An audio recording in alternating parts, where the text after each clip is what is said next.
Safara unaingia,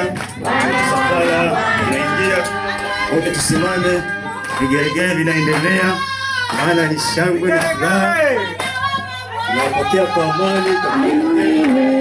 Mungu wetu leo, ainuliwe Bwana wa mabwana. Ainuliwe Mungu wetu leo, ainuliwe Bwana wa mabwana. Ainuliwe Mungu wetu leo, ainuliwe Bwana wa mabwana.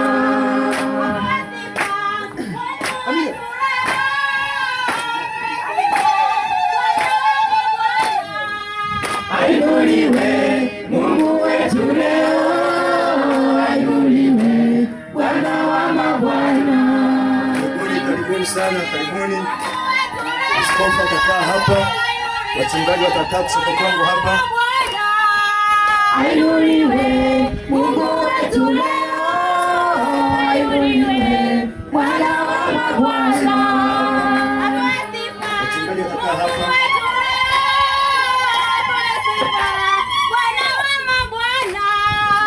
Ainuliwe Mungu wetu leo, ainuliwe Bwana wa mabwana. Ainuliwe Mungu wetu leo, ainuliwe Bwana wa mabwana. Bwana asifiwe. Hapo mpaka kule senta wamesikia, yaani kule senta wamesikia kwamba kuna jambo linafanyika hapa leo. Tunashukuru Mungu tena leo na tarehe ya leo hii, tarehe njema kwa ajili yetu, na ni ibada muhimu, ibada rasmi. Muda wetu umeenda mbali, lakini naomba tutulie, tumshukuru Mungu kisha tuendelee mbele. Wenye kuchukua viti mwasaidie, wachungaji wasichukue viti. Hapa kuna wazee wa kanisa, hapa kuna mfalme wa mbingu na nchi, Bwana Yesu Kristo mwana wa Mungu aliye hai. Yesu mwana wa Daudi, tunakushukuru sana kwa siku hii ya leo njema, siku ambayo tumeona mwanga mpya na siku mpya na tarehe mpya tena leo. Tunakushukuru kwa ukuu wako, fadhila zako nyingi kwa ajili yetu. Tunakushukuru kwa hisani wako unaotuonyesha siku hadi siku. Tunakushukuru kwa upendo wako unaotuonyesha wakati wote. Asante kwa siku tu sisi kutupa nafasi kuja katika jengo hili, katika kanisa hili. Nakushukuru kwa watu wote walioko humu. Sote kwa pamoja tunakuja mbele yako na jikabidhi kwako. Tunahitaji msaada wako tangu tunaanza mpaka tutakapo tukimaliza ibada hii. Iwe ibada iliyojaa utukufu wako, mamlaka yako na uwezo wako uonekane, Bwana. Nakushukuru kwa ajili ya wote waliosafiri kutoka maeneo mbalimbali, kwa magari, kwa pikipiki, kwa basikeli na vinginevyo. Na Mungu wote umewawezesha tumefika hapa. Sote tunajikabidhi kwako na kusiwaze nasi mpaka umalize nasi, katika jina la Yesu Kristo. Amina. Amina. Tiwe. Amina. Haleluya. Amina. Naomba kila mmoja amsalimie Mungu wake kwa kunyosha mikono. Basi tushirikiane tenzi namba 156.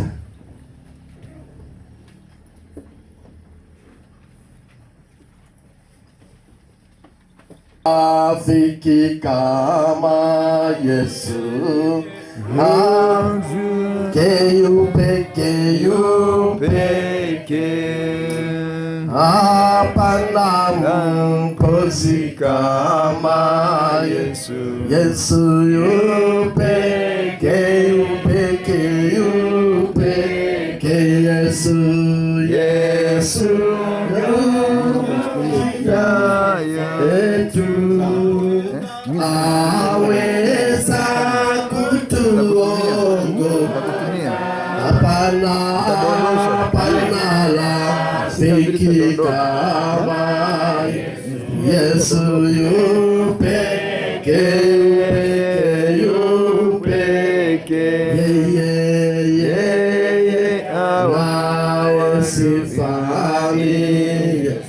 Yesu yu peke, yu peke, yu peke, ndiye aliye mnyenyekevu. Yesu yu peke, yu peke, yu peke. Yesu ajua shida zetu, aweza kutuongoza. Hapana rafiki kama Yesu. Yesu yu peke, yu peke. Naomi nalira nabwera Meri kiwangora Chinuni charo cha bugenyi. Naomi nalira nabwera Meri kiwangora. Inyako y'abantu n'obuyabi bw'abantu bamura kina jwejeswe. Ungwa kina jinyako n'amabumba g'ekyaro wasutisa we Mungu. Inyako y'omweko yatumisho waso erimeriki. Aliga omwi w'abantu ekaye mu kyaro kya Betelehemu ya Yuda. Meri kinebusha mu mwoyo ni kurwaki nafanye omweko. Ejire jamutamya emisango ja tata naumira Mowabu. Nagenda namukaye amwe n'abana bae nibajonye emyoyo. Bejire bakinga mu kyaro kya Mowabu balyagani besima. Omuna mutali erimeriki nafwa. Chiriro cha mukaye Naomi nalira. Abiriki abana Moroni na Kiriyoni eratawe mwimenye obugenyi bwabiriya. Bamuremwe mugweko jinu jaja inyuma ikireja itingana emyaka 10. Moroni na Kiriyoni inyuma one bafuye.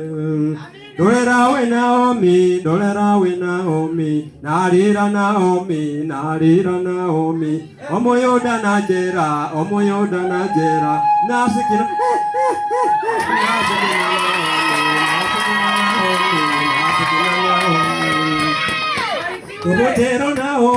Kubotero Naomi jafundire munda nero Yosube wabo.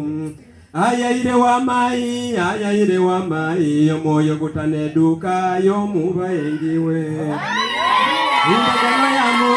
Indagano ya Mungu nichimeta kwikajwa wejaso yungwako. Ewanyu ni wanyu noro yebyakudaka Mungu ali omwene. Ewanyu ni wanyu noro mamire danso Mungu ali omwene. Mbibo itakwima omusango chabayana mugewe.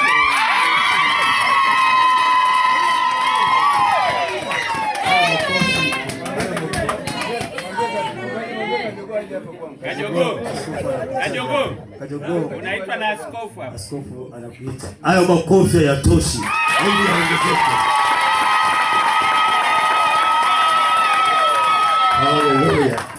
Haleluya. Ewanyu ni wanyu atoka mamire gaso. Somo la kwanza natoka kitabu cha Mithali sura ya 4 mstari wa 20 na hadi 27. Mithali sura ya 4 mstari wa 20 hadi 27. Utakaposikia Biblia zimetulia nitasoma. Sekunde zimepita 4, 5, 6, 7. Tasoma kwa msaada wa Bwana.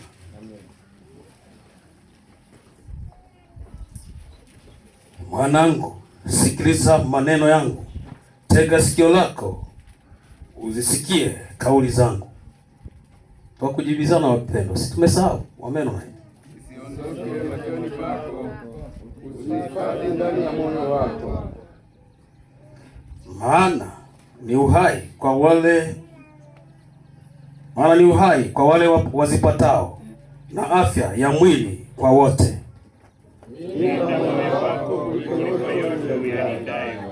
Maana ndiko itokako chemchemi za uzima. Kinywa cha ukaidi ukitenge nawe, na midomo ya upotovu na midomo ya upotovu uiweke mbali nawe.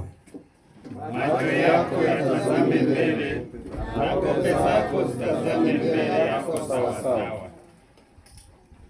Ulisawazishe pito la mguu wako, na njia zako zote zithibitike. Usigeuke kwa kuume wala kwa kushoto, ondoa mguu wako maovuni. Tunarudia mstari wa 27 kwa pamoja. Usigeuke kwa kuume kwako, kushoto kwako, ondoa mguu wako maovuni. Amina. Hilo ndilo somo la kwanza. Mungu atubariki. Tusimame hivyo hivyo, yani namba 6 na kujimani mtume. Basi tushirikiane tenzi namba 6. Baba, Mwana, Roho Mungu mwenye enzi, kila tukiamka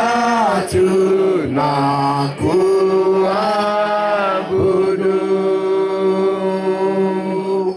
Baba, Mwana, Roho Mungu wa mapenzi, ewe Utatu Baba, tunakusifu. Baba, Mwana, Roho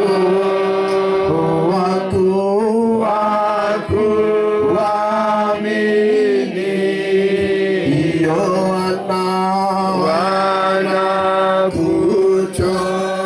wanakuchorea shukrani zao,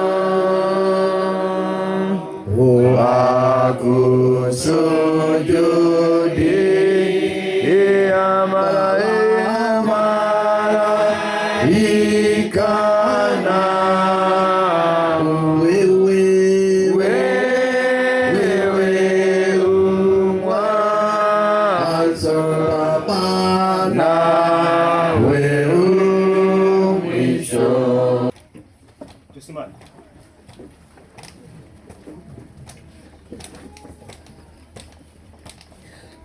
Tusimame.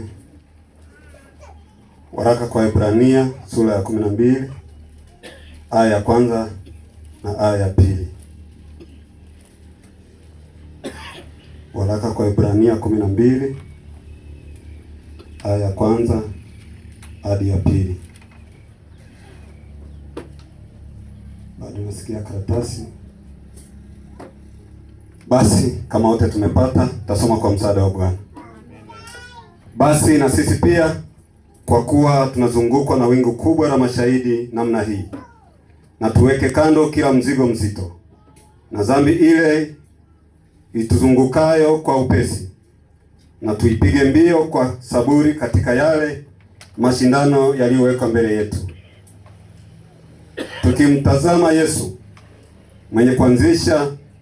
mwenye kutimiza imani yetu, ambaye kwa ajili ya furaha iliyowekwa mbele yake aliustahimili msalaba na kuidharau aibu, naye ameketi mkono wa kuume kiti cha enzi cha Mungu. Mstari wa pili taurudia. Tukiutazama Yesu mwenye kuanzisha njia mwenyewe kutimiza imani yetu, ambaye kwa ajili ya furaha iliyowekwa mbele yake aliustahimili msalaba na kuidharau aibu, naye ameketi mkono wa kuume wa kiti cha enzi cha Mungu.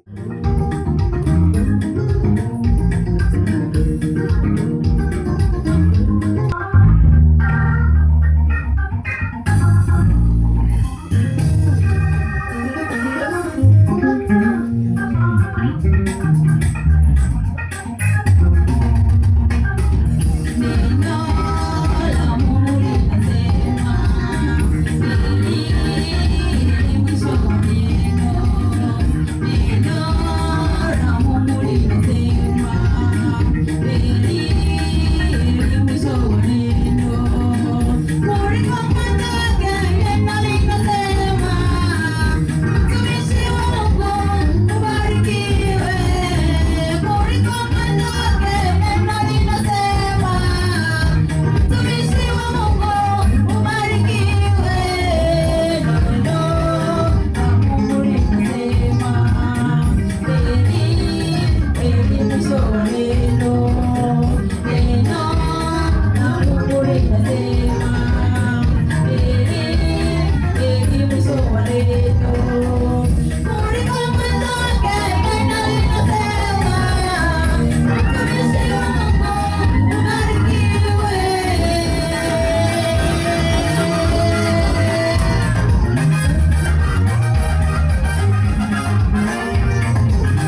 katika Kristo, Bwana wetu Yesu Kristo asifiwe. Amen. Haleluya. Amen. Ninafurahi na mimi kuwa miongoni mwa wanaoabudu katika ibada ya leo. Mungu atuongoze, Mungu atutunze, ibada yetu iende vema. Nishukuru kuwepo hapa pia.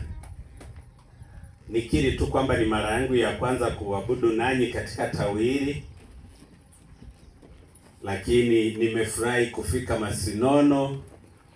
Nimefurahi kuona shughuli mnazoendelea nazo. Mungu awatie nguvu. Wote tumeitwa kwa Bwana kutumika. Bwana asifiwe. Amen. Jina langu mchungaji ameshanitambulisha. Naitwa Mwalimu wa Kamoga. Ni mwalimu mstaafu, sasa hivi na hudumu ofisi ya askofu kama katibu wa diocese. Jimbo langu mimi ni jimbo la Mwisenge. Nimefurahi kuwa na mama huyo hapa, muumini mwenzangu Mwisenge, na yeye nilimuuliza huku umefikaje, kama alivyosimama kwamba amealikwa, yeye ni mwalikwa. Tunashukuru Mungu. Nianze utambulisho kwa kutambua idara zetu za kanisa ngazi ya diocese. Kama kuna mjumbe yeyote wa idara za kanisa ngazi ya diocese, basi asimame atusalimie. Nitambue pia uwepo wa wajumbe wa jumuiya zetu za kanisa. Tunazo jumuiya mbili, jumuiya ya vijana na jumuiya ya kina mama. Kama kuna mjumbe yoyote wa jumuiya hizo, sijawaona waliosimama. Samahani, simameni idara. Asante sana. Basi tuwapungie waumini mkono. Amina, amina. Asante. Sikuwaona huko, niliangalia mbele. Okay. Jumuiya, kama kuna viongozi wa jumuiya, jumuiya ya wanawake na jumuiya ya vijana. Hatuna. Tuna watu wa mikono. Nianze na watu wa mikono wastaafu, wachungaji wastaafu wa kanisa la Mennonite Tanzania. Hatuna.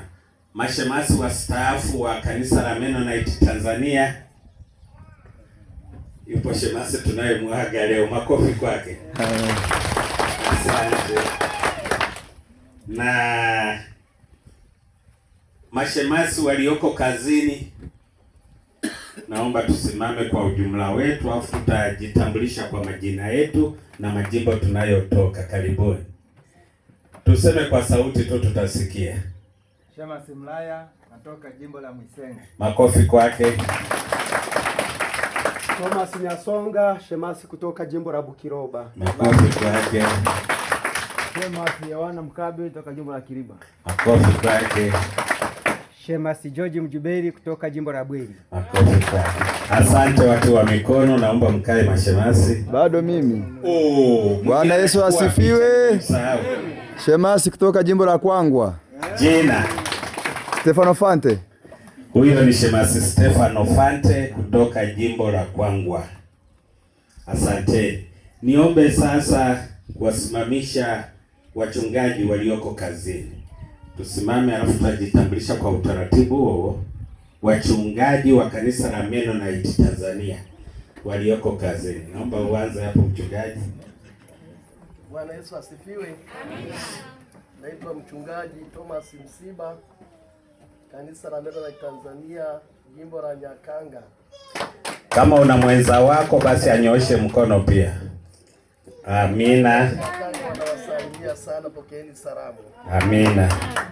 Bwana Yesu asifiwe. Ukishajitambulisha uketi, anayefuatia. Bwana asifiwe. Amina.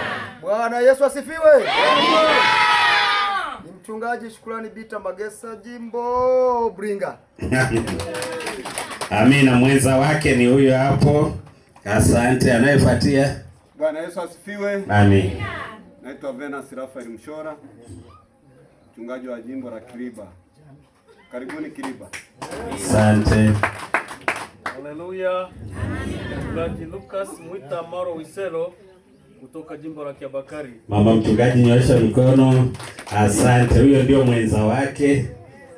Okay. Mchungaji Rugei jimbo la Mlangi. Asante, mwenza wake yupo hapo. Karibu mchungaji. Mchungaji Samamba jimbo la Kome. Asante, mwenza wake huyu hapa.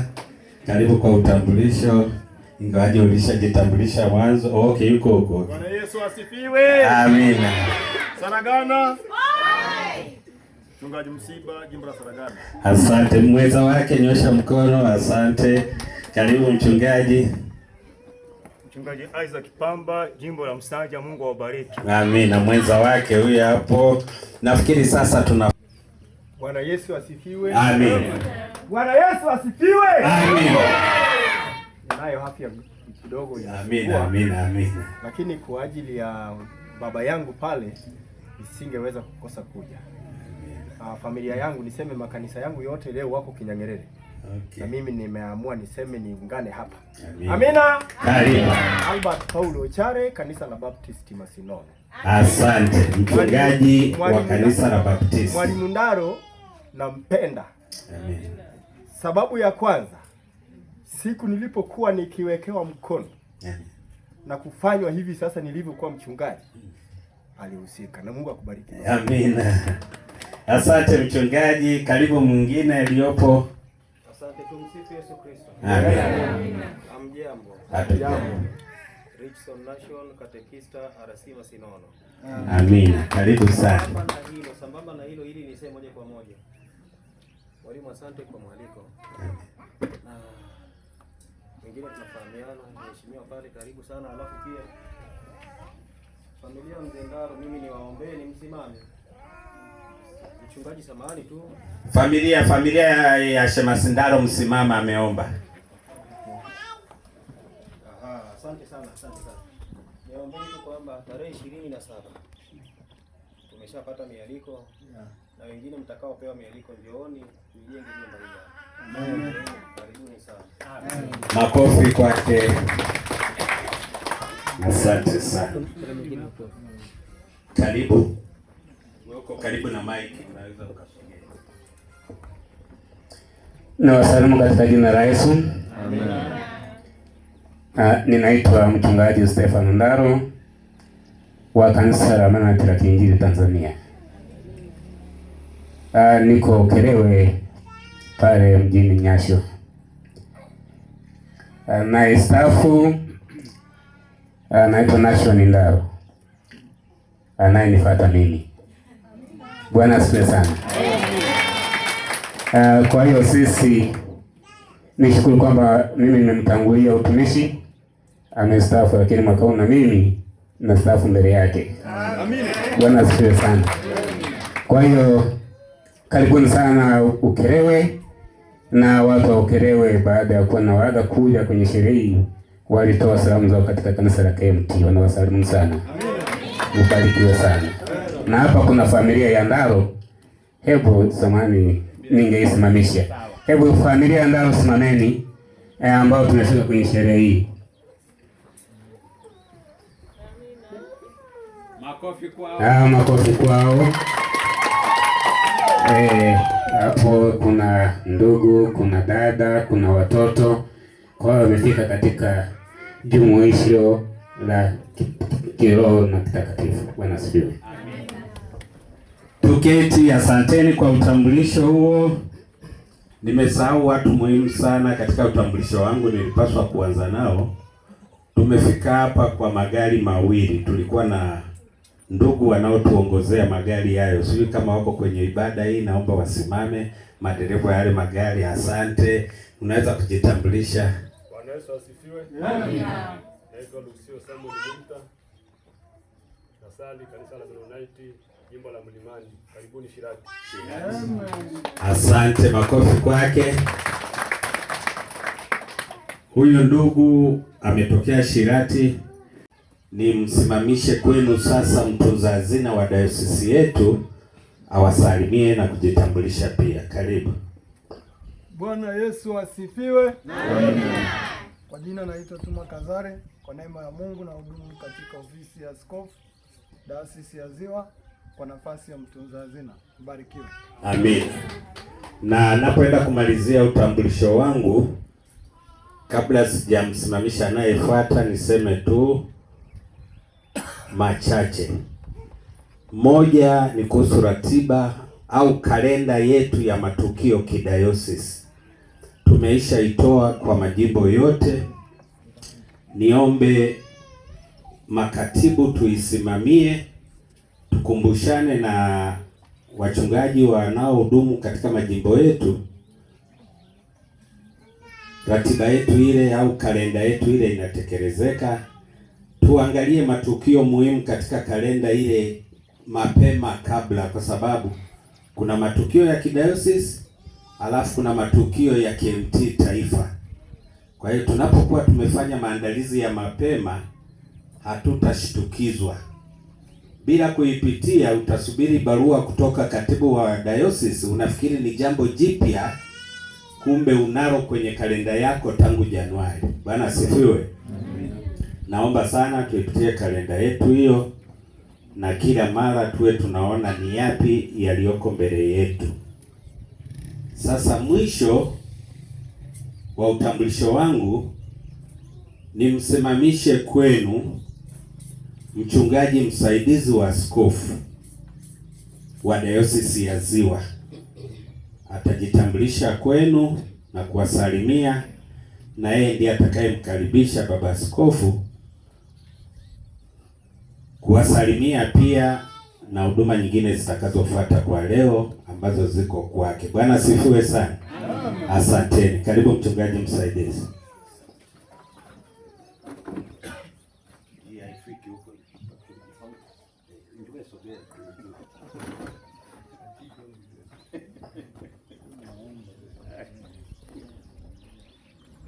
Asante katibu. Wapendwa, ninawasalimu wote katika jina la Bwana wetu Yesu Kristo. Amen. Bwana Yesu asifiwe. Amina. Haleluya. Amen. Wangapi wana furaha ndani ya Yesu? Bwana Yesu asifiwe sana. Unajua kuna siku zikitoka wakati mwingine sio rahisi kujirudia. Sasa siku ya leo ni kasiku ka historia fulani hivi ambako kanatengenezwa kwa ajili ya huyu mtumishi wa Mungu ambaye amemtumikia Mungu kwa uaminifu tangu alipoitwa katika huduma ya Mungu mpaka leo. Ni kwa neema ya Mungu, na Mungu amemtunza na leo ametukusanya. Tunashuhudia na sisi tumekuja kumshika mkono, kumpongeza kwa mema yote aliyofanya kwa ajili ya kanisa na huduma ya Mungu aliyomuitia. Bwana Yesu asifiwe sana. Amen. Naomba nikupe nafasi ya askofu uweze kuwasalimia wahumini wote. Karibu askofu.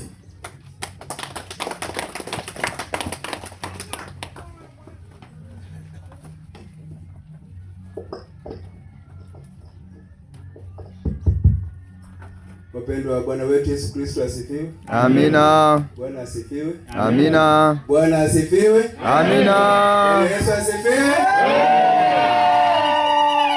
Nilianza na gia ya chini, naenda gia ya juu.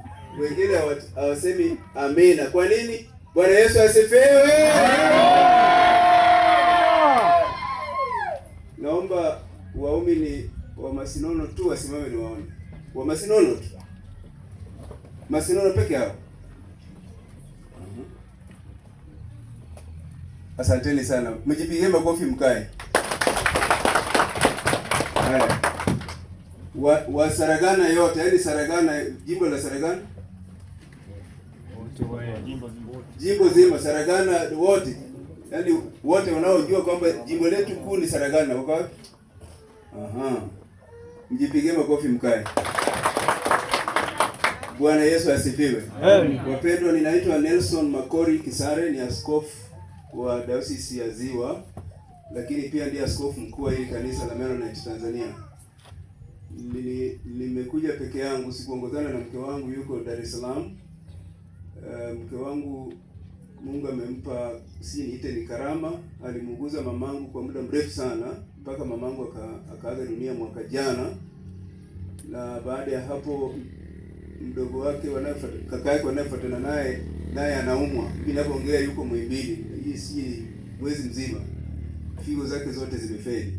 Alipelekwa India walimbadilishia figo, mtu akatokea Msamaria mwema akampa figo, lakini ni kama zinataka kukataa. Kwa hiyo asingeweza kutembea na mimi, anamuguza ndugu yake. Lakini ni kila ninapoenda huwa namwambia nitasali mahali fulani, na ananiambia, baba, naomba unifikishie salamu zangu huko unakoenda. Mke wangu jina lake anaitwa Rachel. Anaitwa nani? Rachel. Huyo mama ndio mwanamke mzuri kuliko wanawake wote mnaojua hapa duniani. Amina. Ndio, kuna naye bisha. Amina. Nilikuwa nafikiri kuna naye bisha. Salamu zake mnazipokea? Ndio. Amina.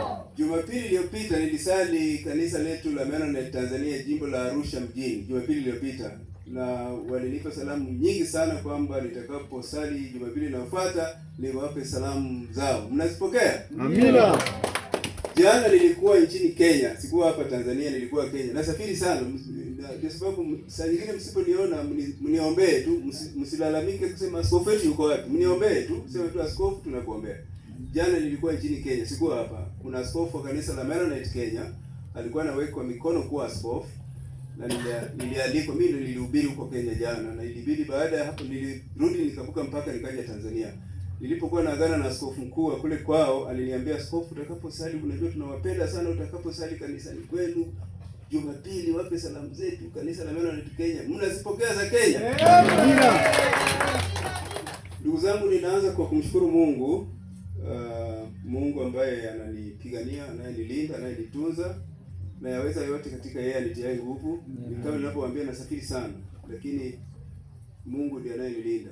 Yaani juzi hapa watu wakaniambia, askofu, pumzika, kwa sababu nilialikwa nikiwa mgeni rasmi kule Shirati hospitali. Dr. Bwire Chirangi alinialika nikawa mgeni rasmi. Mkuu wa wilaya si aliwaahidi atakuwa mgeni rasmi, akufika. Baadaye nikapigiwa simu haraka, tunaomba uje. Nikafika, nikafanya shughuli zote, nikamaliza zote. Natoa cheti kwa mtu wa mwisho, kwa sababu kulikuwa na vyeti vya watu wanaostaafu. Nilipomaliza tu kutoa cheti kwa watu wa mwisho, nikasikia kama kizunguzungu, kama ninapoteza nguvu, kama sioni kilicho mbele yangu. Ikabidi nitoke kama hapa, nirudi nikae kwenye kiti. Lakini baadaye nikasikia vibaya sana. Ilibidi walipopima wakakuta pressure yangu imeshuka chini. Nikalazwa. Dr. Chirangi akaniambia, huwezi kutoka hapa, lazima tunakulaza sasa hivi. Na nikalazwa, wakanihudumia vizuri sana, lakini nikatoka. Na nimepona kwa jina la Yesu. Amen. Wamenipa mashine natembea nayo hapo kwenye gari ya kupima pressure, kwa sababu ilikuwa ni pressure. Natembea nayo sasa hivi kwenye gari. Kwa hiyo mkiniona na siongei sana, ni kwa sababu daktari amenipa nichukue tahadhari. Ameniambia, wewe una imani katika neno la Mungu, ni sawa, lakini pia kisayansi chukua nini? Tahadhari.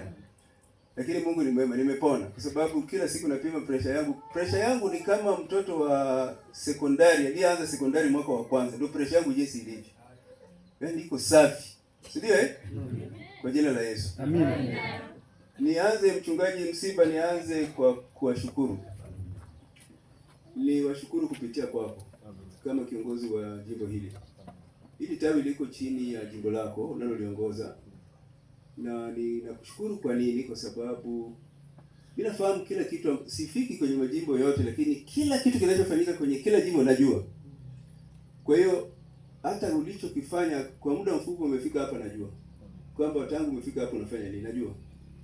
Na nimeweka kwenye diary yangu hapa, kaa tu babangu. Nimeona hapa kwenye diary imeandika tarehe 27 mwezi wa 6 kutakuwa na harambee. Ina Meno Simon, huyo tunayetumia jina lake, alikuwa ni padri wa Roman Catholic.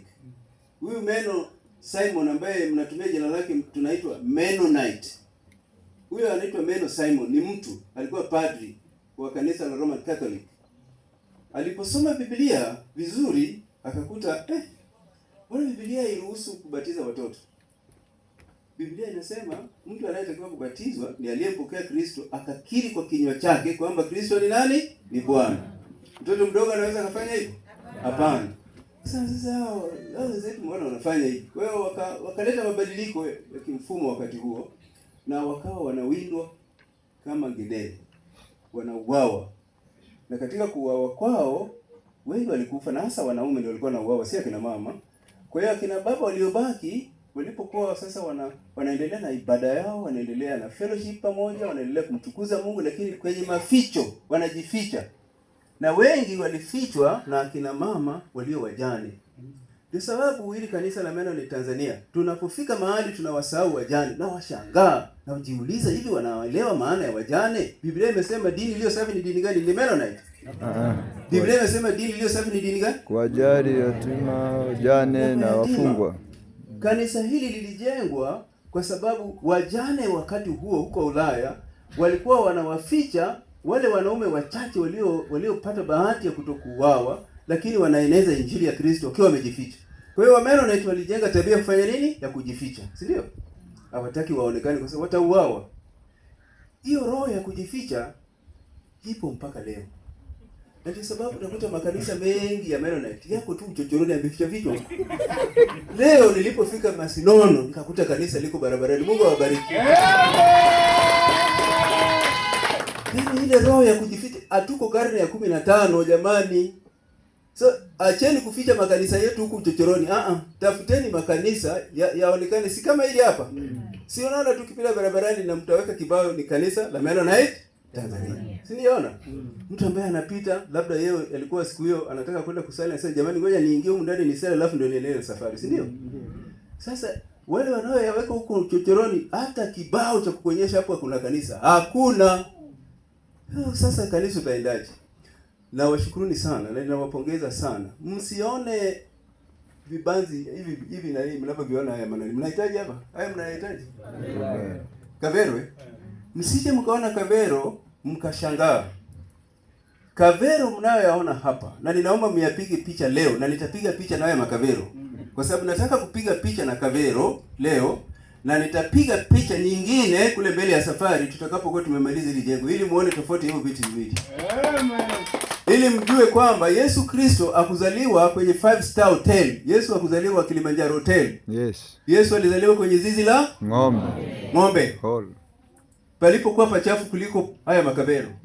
Lakini mabadiliko aliyoyaleta duniani imeleta mabadiliko dunia nzima. Lakini alizaliwa wapi?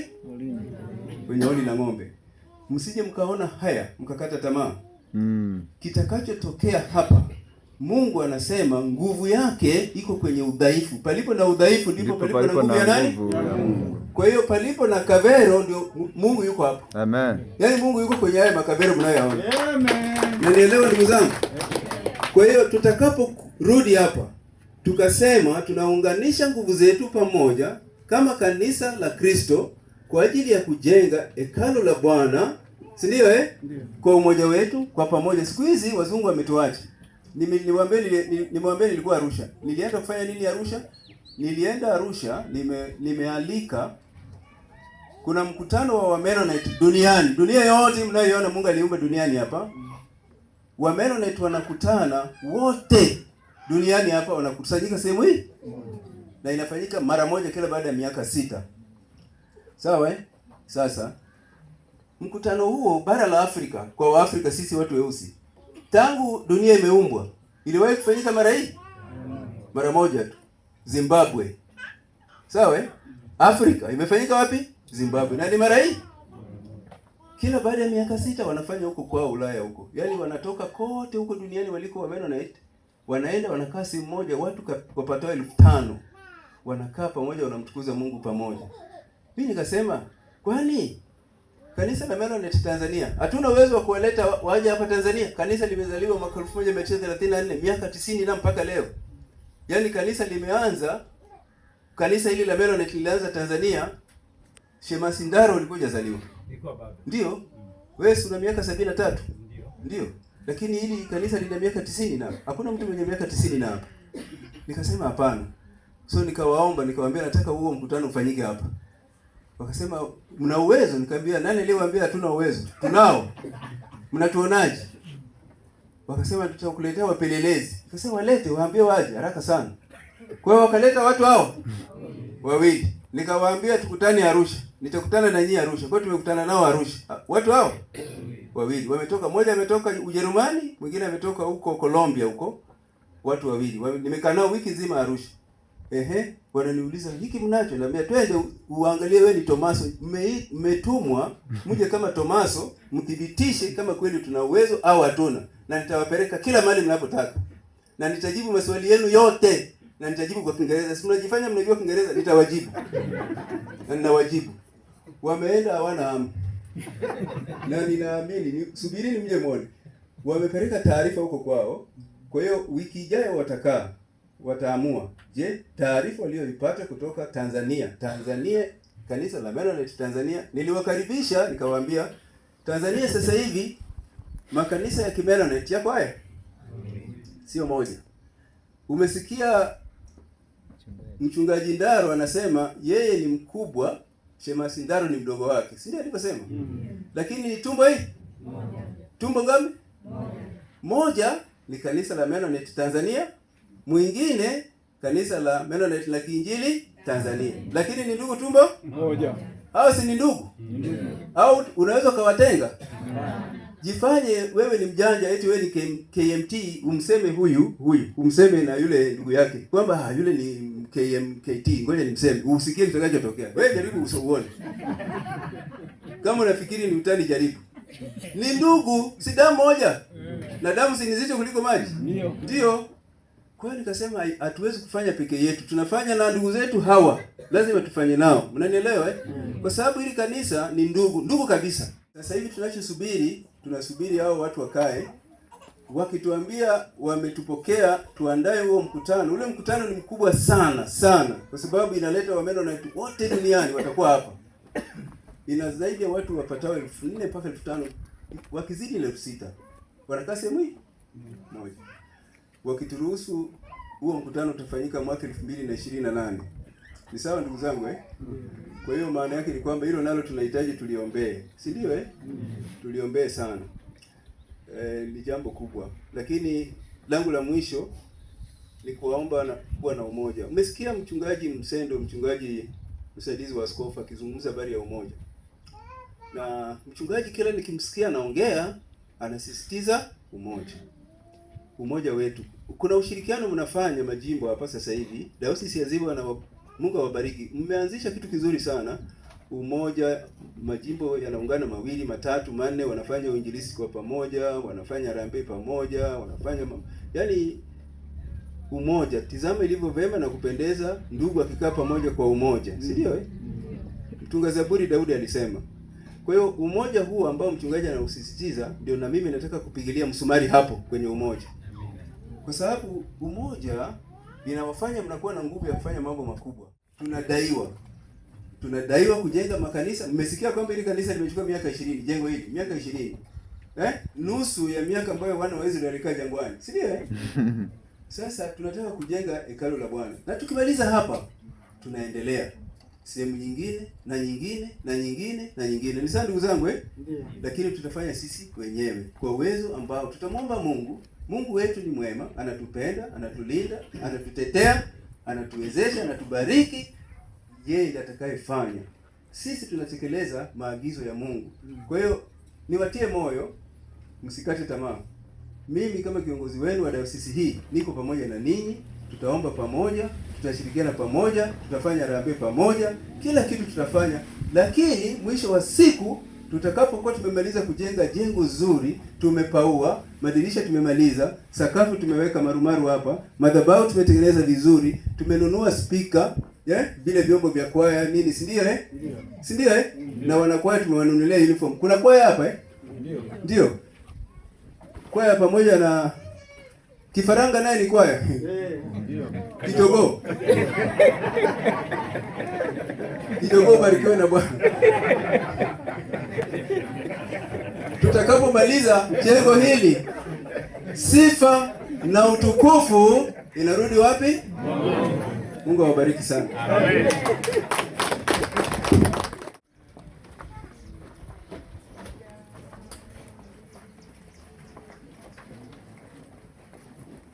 Ikawa baada ya kufa kwa Musa, Mungu alimchagua Yeshua, akamuweka awe kiongozi, awaongoze Waisraeli. Ikawa baada ya kufa kwa Musa, Mungu alimchagua Yeshua, akamuweka awe kiongozi, awaongoze Waisraeli. Uwe hodari na moyo wa ushujaa wewe,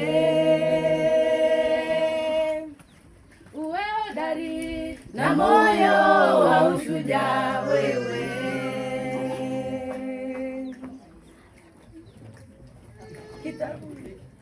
Kitabu hiki cha Torati kisiondoke kinywani mwako, yatafakari maneno yake mchana na usiku. Kitabu hiki cha Torati kisiondoke kinywani mwako, yatafakari maneno yake mchana na usiku.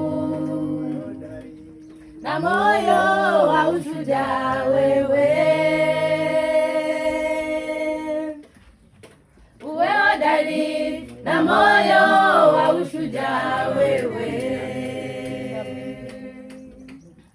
Kitabu hiki cha Torati kisiondoke kinywani mwako, yatafakari maneno yake mchana na usiku. Kitabu hiki cha Torati kisiondoke kinywani mwako, yatafakari maneno yake mchana na usiku.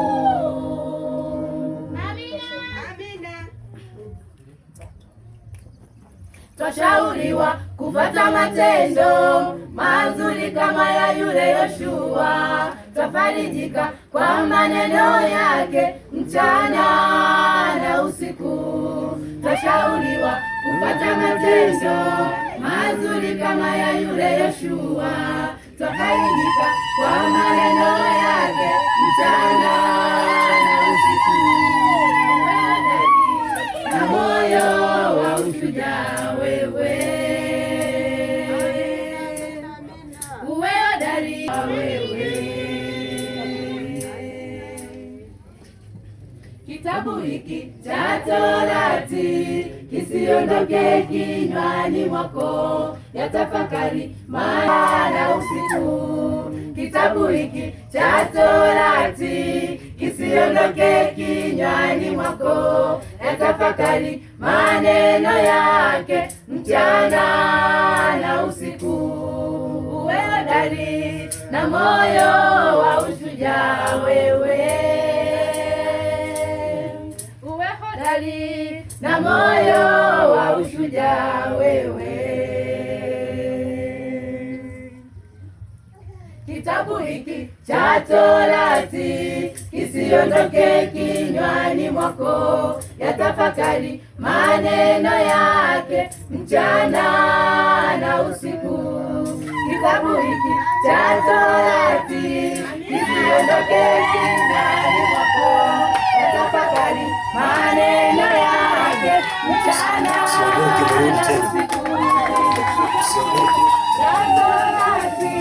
Kisiondoke kinywani mwako, yatafakari maneno yake mchana na usiku. Kitabu hiki cha Torati kisiondoke kinywani mwako, yatafakari maneno.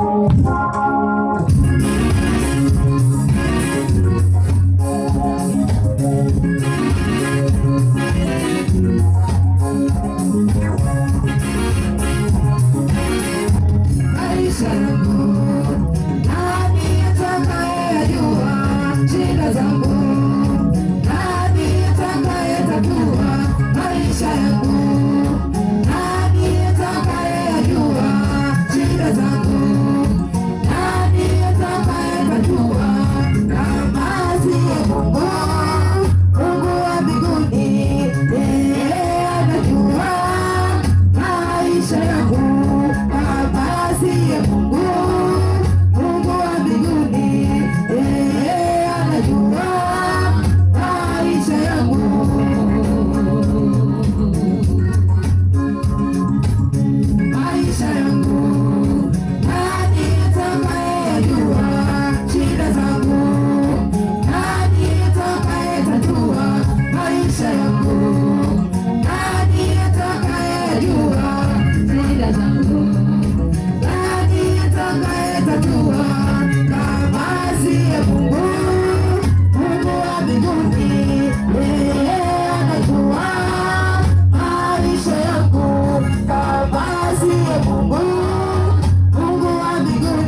Baba yetu mwema, takatifu, Mungu wa mbingu na nchi, tuna haja nawe kwa majira haya. Watu hawa ni watu wako na wamekuja mbele zako Mfalme. Wana haja ya kusikia neno lako. Tuna haja ya kulisikia neno lako Mfalme, na ndiyo hitaji letu siku ya leo, na ndicho kitu kilichotuleta hapa siku ya leo Bwana. Hatujaja kwa neno lingine zaidi, tumekuja kusikia neno lako Mfalme. Tumejikusanya mbele zako kwa ajili ya kusikia ujumbe wa neno lako, na mtumishi wako askofu uliyemwandaa chombo chako anasimama mbele ya kundi lako Mfalme. Namweka mikononi mwako, ninamuombea kibali kutoka kwako. Umjaze maneno yako ya hekima, maneno ya ufahamu, maneno ya kutia moyo, maneno ya faraja, maneno ya kujenga, maneno ya kubariki, maneno ya maelekezo, maneno ya kuonya na kuadibisha, ili kusudi tukasimame katika tumaini lako Mfalme. Watu wa Mungu, tunaposikia neno lako, utuketishe katika hali ya utulivu. Ufungue masikio yetu yale ya kiroho, kitakachonenwa kwa ajili yetu mchana wa leo Baba, kitakatufai kwa ajili ya maisha yetu. Ruhusu Roho Mtakatifu atembee katikati mwetu. Ruhusu Roho Mtakatifu afanyike kiongozi kwetu. Ruhusu Roho Mtakatifu afunge milango mingine yote, minong'ono, roho zile ambazo zinaondoa usikivu. Maana shetani anaamini ya kwamba watu wako tukikaa katika hali ya utulivu tutalisikia neno lako, na tukilisikia neno lako tutajitenga naye. Uleta kila namna ya uharibifu wa neno lako, kukosesha usikivu na utulivu. Naomba Roho Mtakatifu utupe utulivu kwa kipindi hiki tunapokwenda kusikia neno lako. Karibu Roho Mtakatifu, mtumie mtumishi wako, kwa Yesu Kristo Bwana wetu tunaomba na kushukuru. Amen. Tuasifiwe. Amen. Ninajua muda umekwenda, na leo ni siku ya kumwaga shemasi wetu, Shemasi Ndaro. Aliniambia na wageni wengi sana. Sijajua kwa nini wageni wote wale wajaja kanisani, lakini ameniambia wako wengi sana, na ninajua wako wengi kwa sababu wingi wao ndio mahubiri yangu ya leo. Au wageni hao, wingi wao ndio mahubiri yangu ya leo. Wako wengi, lakini ndio mtasikia mahubiri yangu ya leo, jinsi Mungu anavyozungumza na sisi tukiwa wengi. Mungu anasemaje? Msomaji wetu wa somo la kwanza alisoma kitabu cha Mithali, na nitarudia haraka. Alisoma Mithali sura ya 5 mstari wa 20 mpaka 27. Ngoja nisome haraka. Mwenyezi Mungu atanibariki. Mwanangu, sikiliza maneno yangu, tega sikio lako usikilize kauli zangu. Zisiondoke machoni pako, uzihifadhi ndani ya moyo wako, maana ni uhai wa wale wazipatao na afya mwili wako wote. Linda moyo wako kuliko yote uyalindayo, maana kila ndiko zitokazo chemichemi za uzima. Kinywa cha ukaidi ukitenge nawe, na midomo ya upotovu uiweke mbali nawe. Mstari wa 25. Macho yako yatizame mbele. Naomba hapo sasa uweke mstari wa 25. Macho yako yatizame mbele na kope zako zitizame mbele yako sawa sawa. Ulisawazishe pito la miguu yako na njia zako zote zithibitike. Usigeuke kwa kuume wala kwa kushoto, ondoa mguu wako maovuni. Bwana Yesu asifiwe. Amen. Hapa kuna vitu vya kutafakari. Biblia ilivyoandikwa na Mungu Kila andiko lenye pumzi ya Mungu lafaa kufundisha watu, lafaa kuwaonya watu, lafaa kuadibisha watu, lafaa kuelekeza watu. Kila andiko lenye pumzi ya Mungu lafaa kuongoza watu. Mtu yote anayeongoza watu wenzake kanisani bila kutumia maandiko amepotea, amekengeuka. Kwa sababu Biblia imeandika vizuri kabisa. Imeandikwa, sio kwamba ni maneno yangu. Kila andiko lenye pumzi ya Mungu lafaa kufundisha watu, kuongoza watu, kuadabisha na kuelekeza. Kwa leo Mungu anatuelekeza na Mungu anasema nasi kwa upendo. Mungu ni mwema, Mungu sio mwanadamu. Mungu ni mwema sana. Anasema tena anatuita mwanangu. Yaani sisi alituumba kwa mfano wake. Kwa hiyo Mungu anaanza kwa kutuita sisi ni nani? Watoto wake. Na anasema sikiliza maneno yangu. Kwa hiyo usisikilize maneno ya Askofu Kisare. Sikilize maneno ya nani? Ya Mungu. Mimi ni binadamu, maneno yangu yana udhaifu. Maneno yangu yana dhambi ndani yake. Lakini yale ya Mungu yana utakatifu. Kwa sababu Mungu ni mtakatifu, ni mwaminifu. Amina? Amina. Tena anasisitiza. Anaweka msisitizo kwanza. Alianza na msisitizo. Mwanangu, sikiliza maneno yangu. Tega sikio lako usikilize kauli zangu. Zisiondoke machoni pako. Hajasema zisiondoke masikioni. Amesema zisiondoke wapi?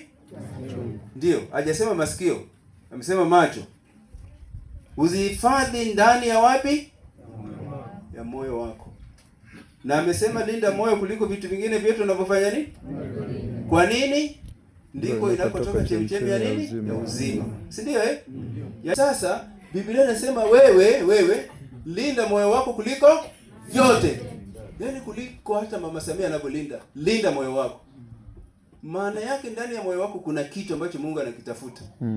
Mungu ana makusudi na huo moyo. Kuna kitu ambacho Mungu anakitafuta ili ilindwe kwa sababu kuna kitu cha thamani. Ndiko kuliko na chemchemi ya nini? Ya uzima.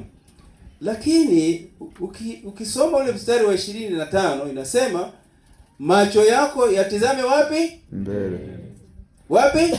Mbele.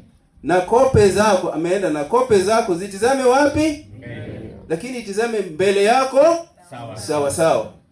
Maana yake kuna wengine hawatizami sawa sawa. Kuna wengine wanatizama kama wana makengeza. Kuna mwenye makengeza hapa? Hakuna. Tizama sawa sawa. Tizama mbele. Kuna makusudi kwa nini Mungu aliandika haya maandiko. Na ndio tunataka kujifunza. Hivi Mungu alikuwa na maana gani? Macho kutizama mbele maana yake ni nini? Alikuwa na maana gani Mungu anasema macho yatizame mbele? Mbona sisi watu tunatizama, hata mimi sasa hivi simetizama pembeni. Lakini kitheolojia, kiroho, macho kutizama mbele maana yake ni nini? Kwa sababu amerudia maneno hayo. Ukisoma msomaji wetu wa somo la pili alisoma kile kitabu cha Waebrania. Si ndio Waebrania 12 mstari wa kwanza na wa pili. Nao nitausoma haraka haraka. Alisema basi na sisi pia kwa kuwa tunazungukwa na wingu kubwa la mashahidi namna hii. Wingu la mashahidi. Leo mashahidi wako hapa. Hao ni mashahidi wa Mungu wako hapa. Leo tuko kanisani. Hao ni mashahidi. Hili ni wingu kubwa. Nyie masinono mnaweza mkafikiri mko wachache, lakini Mungu anawaita nyie ni wingu kubwa. Mjione kwamba nyie mbele za Mungu ni wingu kubwa. Udogo wenu mnauona udogo wenu kwa kutumia macho ya damu na nyama, lakini ukitumia macho ya rohoni nyie ni wingu kubwa. Kwa sababu Mungu amesema, Yesu Kristo alituambia, palipo na wawili watatu na yeye yuko hapa. Mnakumbuka hadithi ya wale watu watatu waliingizwa kwenye tanuru la moto? Walikuwa wangapi? Watatu Na wale waliokuwa na waunguza walitegemea kwamba wataungua, si ndio Lakini baadaye alionekana mtu wa nne. Yule wa nne alitoka wapi? Yule Mungu alikuwa ni malaika wa Mungu. Kwa hiyo na nyie masinono msijione mko wachache, mnaitwa wingu kubwa, mashahidi wakubwa namna hii. So hili wingu ndo tunazungumza nalo leo. Na hili wingu ndo Mungu anawaambia hivi, basi na sisi pia kwa kuwa tunazungukwa na wingu kubwa la mashahidi namna hii, na tuweke kando kila mzigo mzito. Yaani Mungu akituangalia anatuona kila mmoja wetu hapa, kuanzia kwangu tuna mizigo. Na mizigo yetu si mizigo miepesi. Tuna mizigo mizito. kila mmoja na mzigo wake. Nikiita hapa kila mtu aje atoe ushuhuda maisha yake hapa mbele sasa hivi. Yaani saa 12 tutakuwa labda tumemaliza watu wawili au watatu. Kila mtu aelezee mapito ya maisha yake. Elezea tangu ulipozaliwa unavyojijua mpaka leo umefika fikaje hapa. Kiongozi wetu baba yetu Shemasi anayestaafu leo, Shemasi Ndaro, ukimuuliza maisha yake alivyoanza mpaka leo sasa anastaafu, aliyoyapitia hapa duniani akiwa nje ya kanisa na akiwa ndani ya kanisa, kwa sababu mapito na mizigo kote kote unayakuta. Ukiwa nje ya kanisa unaweza kufikiri kanisani ni patakatifu, kuna mambo mazuri tu, yaani kanisani ni Mungu tu, ni Roho Mtakatifu tu. Ni kweli? Si kweli. Kuna watu ambao wanajeruhiwa kanisani. Yaani kanisani ndio anakojeruhiwa moyo wake, si ndio? Lakini kanisani ni mahali ambapo unategemea, unajua kuna hospitali zimejengwa. Kwa mfano, kuna hospitali inaitwa Bugando, ni hospitali ya rufaa. Muhimbili ni hospitali ya rufaa. KSMC ni hospitali ya rufaa. Apollo India ni hospitali ya rufaa. Kwamba mtu akiumwa akaanza na hospitali ndogo akapelekwa kwenye hospitali kubwa, anakuwa na matumaini makubwa zaidi ya kupona, kwa sababu anajua amepelekwa kwa wataalamu wakubwa zaidi. Na mtu ambaye amejeruhiwa moyo wake, kwa sababu wanaoendesha bodaboda wanajua, ukiwauliza watakueleza, ukipata ajali ya bodaboda ukavunjika mguu, unaenda wapi? Hospitalini. Watakuwekea kitu gani? POP. Si ndio eh? POP inaitwa plastic of Paris. Ndio kirefu chake. Leo nimewapa wale ambao hawajui POP kirefu chake ni nini. POP mtu akikuuliza na wewe ujidai, mwambie hivi, POP kirefu chake inaitwa plastic of Paris. Ndio kirefu chake. Unawekewa nini? POP. Sasa, mtu aliyekuja kanisani akajeruhiwa moyo kanisani, amejeruhiwa moyo wake kanisani, si ndio? Au nyumbani. Alafu akaenda Bugando. Alafu daktari anamwambia hivi, mchukueni vipimo. Haya, nini? CT scan, nini? Haya, X-ray, haya, nini? MRI. Alafu wanapima. Kule kwenye laboratory watakuta nini? Wataona nini? Yaani wewe umegombana na mtu nyumbani kwako, akakuumiza moyo umeumia sana, sana. Amekujeruhi moyo wako. Sasa wanakupima na CT scan na X-ray. Wataona nini? Hawaoni kitu. Wataandika hakuna tatizo. Lakini na watakujibu hivyo. Bila sasa utasema hivi, hiyo hospitali haifai kabisa, sirudi tena hapo. Yaani mimi naumwa hivi, nimejeruhiwa kiasi hiki alafu hawaoni kitu. Maana yake umeenda kwenye hospitali ambayo sio. Majeraha ya moyo hospitali yake ni wapi? Kanisani, hapa tulipo. Hapa ndio palipo. Si ndio eh? Sasa Mungu anaongea na sisi. Na anasema basi na sisi pia, kwa kuwa tunazungukwa na wingu kubwa la mashahidi namna hii, na tuweke kando kila mzigo mzito na dhambi ile ituzingayo kwa upesi, na tupige mbio kwa saburi katika yale mashindano yaliyowekwa mbele yetu. Kuna mashindano yamewekwa mbele yetu, mashindano ya maisha. Mashindano lakini ya kiroho, sio mashindano yetu, vita vyetu sio vya damu na nyama. Mashindano yetu, vita vyetu ni katika ulimwengu wa roho, dhidi ya yule adui shetani, mkuu wa giza, anayejaribu kutuondoa katika nuru ya Bwana. Huyo ndio tunashindana naye. Sisi hatushindani sisi wenyewe kwa wenyewe, wala hatuna vita kati yetu sisi wenyewe kwa wenyewe, lakini vita vyetu sio vya damu na nyama, vita vyetu ni vya adui shetani. Sasa tunaambiwa kuna mashindano yamewekwa mbele yetu. Na Mungu anasema tukimtizama Yesu, mwenye kuanzisha na mwenye kutimiza imani yetu.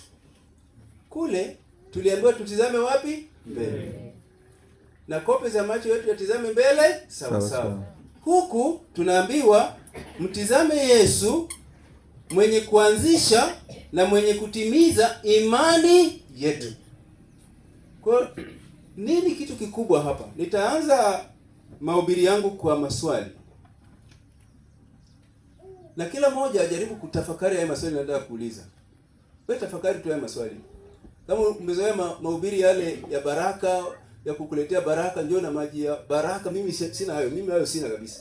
Sina hayo. Ukija na maji nitamwaga tu, nitakwambia wewe acha mchawi hapa, mwaga hayo maji. Mimi sina hayo. Mimi nasoma Biblia ilivyoandikwa na Mungu. Haya maneno ninayosoma yameandikwa na nani? Na Mungu mwenyewe. Na maswali matatu ya kutafakari. Swali langu la kwanza, je, unaishi kwa kusudi la Mungu, maisha mwenye mwelekeo wa ushindi kama Mungu alivyokuumba, kwa sababu kila moja Mungu alimuumba kwa makusudi maalum. Kila mmoja wetu hapa.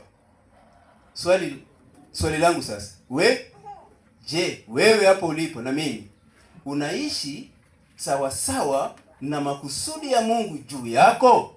Swali la kwanza, tafakari. Swali la pili, macho yako yanaangalia wapi? Na ninaposema macho, sio macho haya ya damu na nyama. Mimi navaa miwani. Kwa nini? Kwa sababu nimefika mahali macho yangu sasa nikitaka kusoma Biblia bila miwani sioni. Kwa hiyo nikaenda kwa madaktari wataalamu, wakanipima, wakasema hapana, tutakusaidia. Kwa hiyo wakanipa hii miwani. So nikivaa sasa naweza kusoma, inanisaidia. Mimi sizungumzia haya macho. Mimi nazungumzia macho ya rohoni. Kwa sababu tumeambiwa linda moyo kuliko vyote unavyolinda. Mambo ya kiroho, mambo yatapita, tujifunze. Hivi wewe macho yako ya rohoni yanamtizama Kristo na msalaba wake au yanatizama dunia? Kwa sababu katika dunia ya leo watu wengi wanatizama dunia na mambo yake kuliko kumtizama Yesu Kristo na neno lake. Yesu alikuja duniani akiwa ni habari njema, akatuletea habari njema, akatuachia habari njema. Si ndio ambalo ni neno la Mungu. Hiyo ndio Yesu alituletea. Sasa wewe ulipo, Mungu ana makusudi na maisha yako. Na Mungu anasema mtizame Yesu mwenye kuanzisha yeye mwenyewe Yesu Kristo na anayetimiza imani yetu. Kwa sababu bila imani kumwamini Yesu Kristo kwamba alikuja kwa ajili ya wenye dhambi, kwamba mimi ni mwenye dhambi, unaanza kukiri kwanza kwamba mimi ni mwenye dhambi na wewe ni mwenye dhambi, unakiri kwamba anayesema ana dhambi huyo ni mwongo. So tunajua kwamba Yesu Kristo alikuja kwa ajili ya wenye dhambi. Na tunajua kwamba Yohana 3:16 imetufundisha, ikatuambia hivi, kwa maana jinsi Mungu aliupenda ulimwengu hata akamtoa mwana wake wa pekee Yesu Kristo aje duniani ili kila mwamini asipotee bali awe na uzima milele. Kwa kumbe Yesu alikuja ili tusipotee. Alikuja kutuletea uzima wa milele. Alikuja kututoa gizani ili tuingize kwenye nuru yake. Sasa baada ya kuingia kwenye nuru, unachotizama, macho yako ya rohoni yanatizama, yanatafakari ukuu wa Yesu Kristo, kazi ya Yesu Kristo, mafundisho yake, neno lake, ndiyo tunayotizama na kuyaishi, au tunatizama yanayotokea duniani? Kila mmoja hapa ana changamoto anazozipitia na anazijua. Kuna changamoto katika ngazi ya mtu moja, katika familia, kanisani, katika jamii, katika nchi, duniani. Nasikia huko sasa hivi kuna vita inaendelea kati ya Marekani na Iran na Israel wanapigana. Lakini na nchi jirani na pale Iran ameamua kuwapiga majirani zake. Jinsi shetani alivyo waajabu. Yaani huyu anapigana na Marekani lakini akasema si kuna mali za Marekani kwa huyu jirani, ndio. Huyu jirani anamleta Marekani akae karibu na mimi, nampiga. Kwa hiyo akaamua kuwapiga majirani. Sasa anapigana na nchi nyingi, anapigana na Marekani, anapigana na Israeli. Imetuletea changamoto. Leo nimenunua mafuta hapo mjini. Tulikuwa na wenzangu hapo, tumenunua mafuta hapo. Yameshapanda, yamefika lita 1,300. Kwa nini? Kwa sababu kule watu wanapigana, imepandisha bei ya mafuta na sisi sote hapa itatuathiri. Kwa nini? Kwa sababu kishapandisha bei ya mafuta, kila kitu unachonunua, kama ni chakula, kama ni nini, itapanda bei. Kama unapanda basi, itapanda bei. Kwa sababu basi sinatumia mafuta, itapanda bei. Kuna changamoto nyingi sana duniani. Tanzania hii mlioizoea kwamba Tanzania ni nchi ya amani, si ndio? Tanzania hii tulizoea tukasema Tanzania ni nchi ya amani. Bado mnasema hayo maneno? Hapana. Nilikuwa Nairobi mwaka jana, nilienda kwenye mkutano Nairobi mwaka jana mwezi Disemba. Hapo Umoja wa Mataifa hapo Nairobi. Sasa si unajitambulisha kama nilipo watu walivyotambulishwa hapa leo. Sasa sinajitambulisha mimi ni nani? Si lazima niseme natoka wapi? Nikasema natoka Tanzania. Yaani kila mtu anakuonea huruma, anakusema pole. Pole, na uuliza pole ya nini? Pole. Kule kwenu kuna matatizo. Maana yake na sisi huku kwetu sasa kuna matatizo. Na kila moja hapo ulipokaa kuna changamoto unayoipitia. Maisha yamekuwa magumu sana. Hali ya uchumi imekuwa ni ngumu sana. Sana. Kila moja hapa. Na ukitaka kujua hali ni ngumu ya uchumi, Mimi kwangu, mimi nimesoma mambo ya mahesabu. Ndio yani nimesoma hesabu. Naelewa hesabu vizuri sana. Hesabu yangu inanionyesha hivi, hawa watu wana hali ngumu ya uchumi. Nikitaka kujua mnajua nafanyaje? Ni rahisi sana. Nifanye muone. Nakuja tu hapa nachungulia sadaka ametoa kiasi gani. Ninafanga naangalia tu hapa. Yaani nikishaangalia tu hivi. Kwa sababu sadaka mimi nilipokuwa najua kwamba sadaka inayokuja hapa ni karatasi nyekundu tu naziona hapa. Lakini nikichungulia naona karatasi nyekundu ziko 3. Iwe maana yake nini? Unajua karatasi zilizobaki ni nini? Ni bukujero ndio ziko hapo. Mnafahamu bukujero? Mnazifahamu bukujero? Kiswahili cha vijana wa mjini najua kidogo. Vijana wamenifundisha, baba bukujero ndio hii hapa. Ile nyingine wanahitaji? Ile ya pili. 500 mnahitaji? Jero, si ndio? 1000 ni gani? Buku. Ndio ziko hapo. Hiyo inakwambia maana yake nini? Ni hali ngumu ya nini? Ya maisha. Kwamba hawa watu sio kwamba wapendi kumtolea Mungu, hapana. Wanatamani kumtolea Mungu zaidi. Watoe Mungu wekundu, wanaita wekundu wa Msimbazi, ndio mnapoita wamtolee Mungu wekundu wa Msimbazi, yani shilingi 10,000. Lakini kwa sababu ya hali ngumu ya uchumi, anatoa kile ambacho Mungu amefanya nini? Amembariki nacho. Ukiona hivi sio kwamba ni wachoyo, hapana. Ni kwamba hiyo ndio hali halisi walio nayo kwenye maisha yao. Wanamtolea Mungu kile ambacho Mungu amewabariki nacho. Mungu alikuwa na makusudi maalum na maisha ya kila mmoja. Sasa, hayo maisha yako ambayo Mungu ana makusudi nayo, kabla tujafika kwa serikali, lazima tuanze na wewe kwanza. Mimi kwanza. Kabla sijafika kule serikalini ambako wana tabia yao, matendo yao, mipango yao, mbinu zao za mikakati walionayo inaathiri maisha yangu, naanza na mimi kwanza. Wewe kwanza. Sasa, nikianza na mimi kwanza na wewe kwanza, wewe macho yako ya rohoni yanatizama wapi? Yanatizama mambo ya dunia hii au yanamtizama Yesu Kristo na msalaba wake? Hayo ndio mafundisho yetu ya leo. Amina? Amen. Kwamba watu wengi wanaishi lakini hawajui wanakwenda wapi. Yaani upo duniani, upo unaishi, unakuja kanisani, unasali, unarudi nyumbani. Lakini nikimuuliza kila mmoja hapo, unaenda wapi? Nani anayejua anaenda wapi? Kuna mtu anayejua anakwenda? Na ndio sababu hata mtu akifa, ukiona mtu amefariki, wewe nenda kasome. Kuanzia sasa hivi mwe mnasoma. Mtu akifariki kwenye ule msalaba ule wanaandika. Anaandika jina lake, wanaandika alizaliwa tarehe fulani na tarehe aliyokufa, si ndio? Pale chini wanaandika anaenda wapi? Mliwahi kuona wanaandika? Mtumishi wao mnaandika? Hawaandiki. Maana yake sasa mimi nauliza, nyie ndugu zangu wapendwa, katika maisha yetu hapa duniani, wewe unajua unakoelekea? Kuna mtu anayejua anaenda wapi? Unajua? Lazima uwe na mwelekeo wa maisha. Mtu asiyekuwa na mwelekeo wa maisha ni sawasawa na meli iliyo baharini au ziwani au mtumbwi ambao haujui unaelekea wapi. Usipokuwa na mwelekeo wa maisha unaojua kwamba mimi maisha yangu nayahitaji maisha yangu yabaki mikononi mwa Mungu. Maisha yangu namkabidhi Yesu Kristo. Kiongozi wangu, mwalimu wangu ni Roho Mtakatifu. Na neno ndio taa ya miguu yangu. Neno la Mungu ndio taa ya miguu yangu. Kwa hiyo ninajua ninakokwenda. Najua ninakokwenda kwa sababu neno la Mungu litanielekeza niende wapi.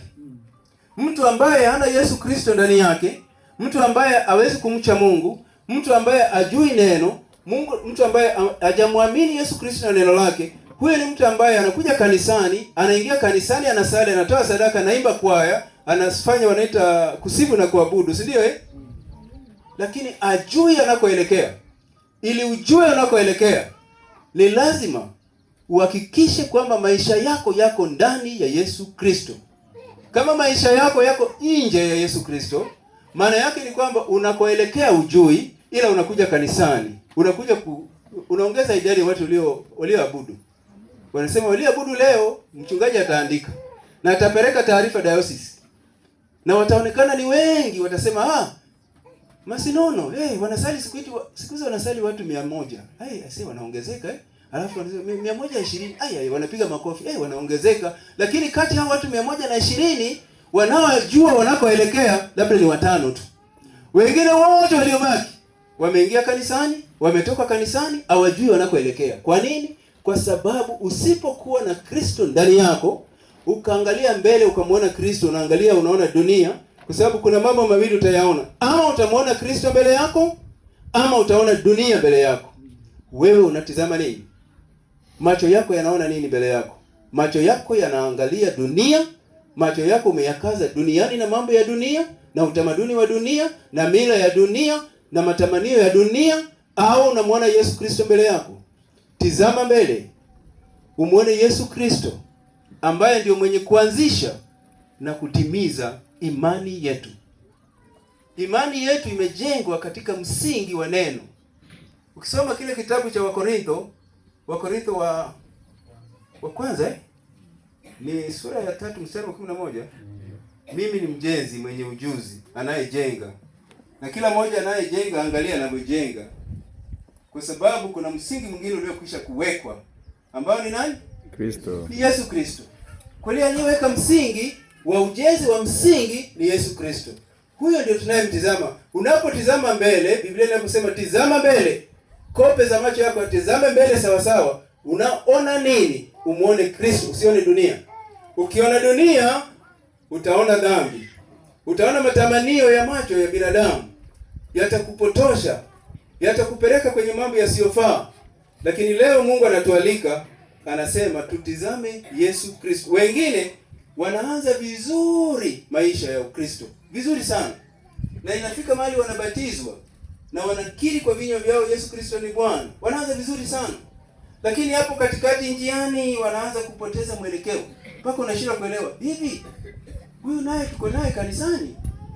Ukimsikia kwamba huyu ni muumini wa kanisa la Mennonite Tanzania, au ukisikia kwamba huyu ni mchungaji, maana siku hizi watu wa mikono sisi watu wa mikono tunawekaka kola. Mnaona hiki kitu? Hii ni plastiki tu. Hiki kitu hakikupeleki mbinguni. Msiwadanganye. Mchungaji yoyote, na waambieni mimi, mchungaji yoyote asikudanganye. Sio hii kola hii.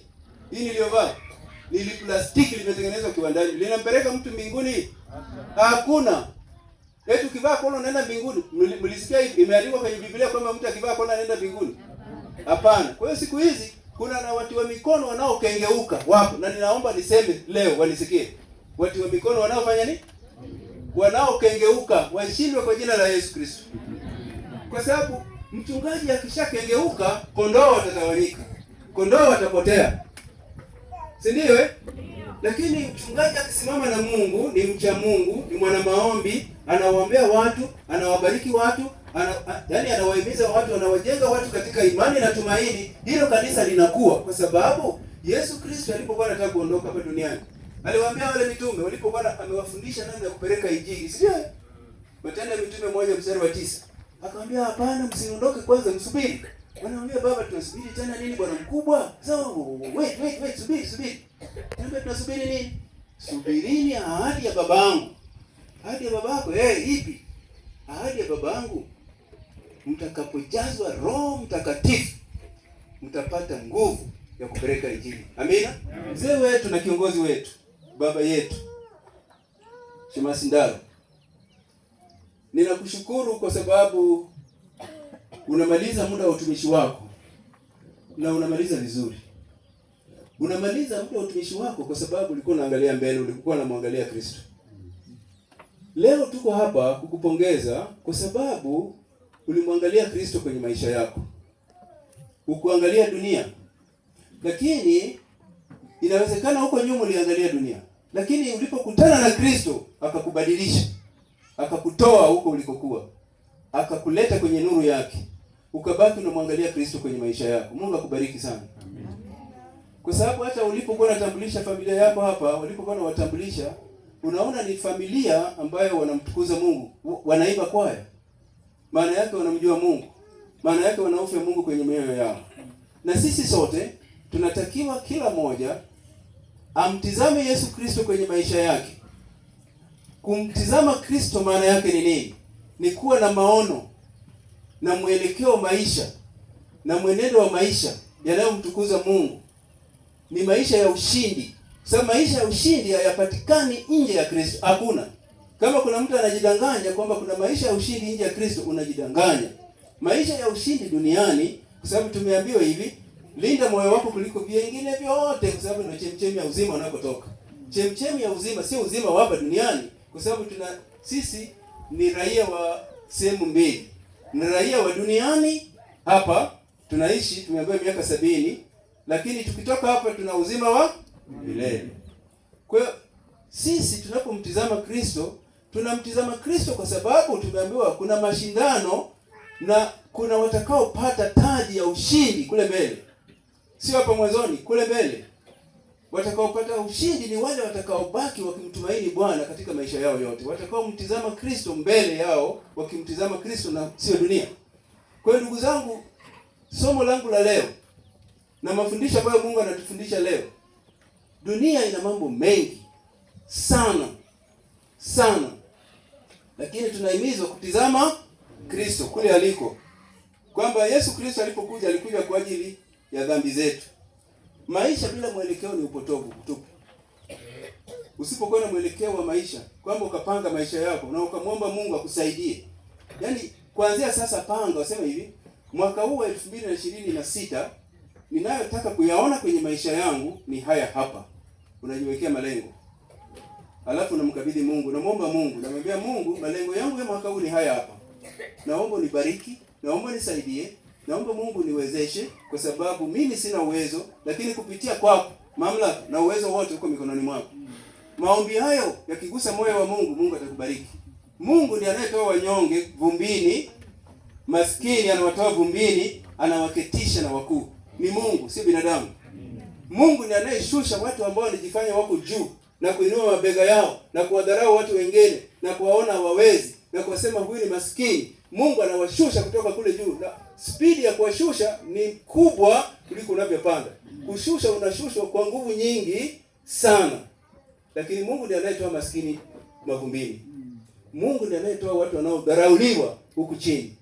Binadamu atakudharau, lakini mbele za Mungu una baraka na wewe ni chombo cha thamani mbele za Mungu. Kwa hiyo huyo Mungu anayekuona kama chombo cha thamani ana makusudi maalum na maisha yako. Ni juu yako mimi na wewe kuomba na kumwomba Mungu atusaidie katika maisha hayo. Maana macho ya kutizama mbele kibiblia, maana yake ni nini? Yesu anasema, alitufundisha katika Mathayo 6:22. Alisemaje? Taa ya mwili ni jicho.